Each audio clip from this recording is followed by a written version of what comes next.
కథ పేరు గయ్యాలి. పూర్వం కూనవరం అనే గ్రామంలో కయ్యాల కామాక్షి అనే పేరు గల ఒక ఆమె ఉండేది. కారణం లేకుండానే గ్రామంలో ప్రతి వారి మీద కవ్వించి కాలు దువ్వడం, నానా తిట్లు తిట్టడం ఆమెకు నిత్యకృత్యం అయిపోయింది. ఒక రోజున గ్రామ పెద్దలందరూ చేరి మహాలక్ష్మమ్మ చెట్టు కింద సభ తీర్చి కయ్యాల కామాక్షిని ఊళ్ళో లేకుండా చేయాలని ఒక నిర్ణయానికి వచ్చారు. ఇందుకోసం కొంత డబ్బు పోగు చేసి కయ్యాల కామాక్షిని తిట్లాట పొట్లాటల్లో ఓడించిన వారికి గొప్ప బహుమానం ఇస్తామంటూ చాటింపు వేయించారు. బహుమతి వస్తుందంటే చాలామందికి ఆశ కలిగింది. కానీ ఒక్కళ్ళకు కూడా కయ్యాల కామాక్షితో తిట్లాట పొట్లాటల్లో గెలవగలమనే ధైర్యం లేకపోయింది. ఆ గ్రామంలోనే బాలయ్య అనే ఒక బీదవాడు ఉన్నాడు. అతనికి ఒక కొడుకు కోడలు ఉన్నారు. కోడలి పేరు కనకం. వయసులో చిన్నదైన మంచి తెలివితేటలు కలది. కయ్యాల కామాక్షిని గురించిన చాటింపు విని తను పోట్లాటలో ఆమెను ఓడించగలనని భర్తతో చెప్పింది.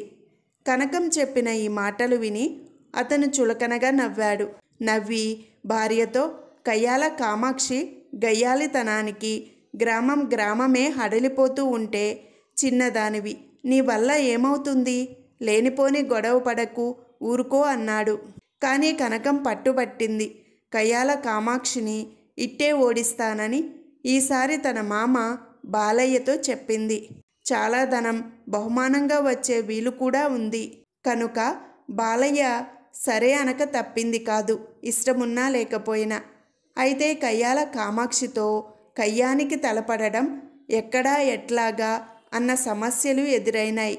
దానికి కనకం ఒక ఉపాయం చెప్పింది. ఊరి ప్రక్కనే పారుతూ ఉన్న ఏటి ఒడ్డున ఒక పడవలో తాను నిలబడతానని, తనకు ఒక పాత చెప్పు, ఒక చీపురు కట్ట ఇవ్వవలసిందని కోరింది. అలాగే ఏర్పాట్లు జరిగాయి. ఏటి ఒడ్డునే ఒక పడవలో కనకం నిలబడింది.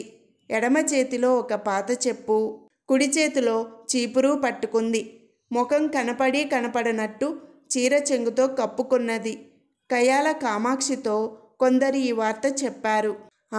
నాతో పోట్లాటకి తలపడే మనిషి అనేది ఈ లోకంలో ఉందా? చూస్తాలే దాని సంగతి. అంత పొగరా అంటూ కామాక్షి ఏటి దగ్గరకు బయలుదేరింది.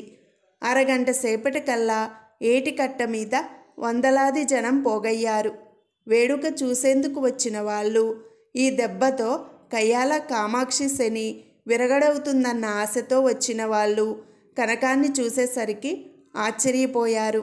ఈ చిన్నమ్మాయి ఆ గండు ముసలి దానితో ఏం పోట్లాడగలుగుతుంది అన్న అనుమానం అక్కడ పోగైన ప్రతి ఒక్కరికి కలిగింది. కయ్యాల కామాక్షి గొంతెత్తి తిట్టడం ప్రారంభించింది. ఎవతివే నువ్వు, నాతో తిట్లాట పోట్లాటల్లో పోటీకి వచ్చావట అంటూ నానా తిట్లు తిట్టసాగింది. కనకం పడవలో నిలబడి నోరెత్తకుండా తన కుడి చేతిలో ఉన్న చీపురు కయ్యాల కామాక్షికేసి చూపింది. దానితో కామాక్షికి మరింత రోషం కలిగి అడ్డమైన తిట్లు తిట్టడం మొదలుపెట్టింది.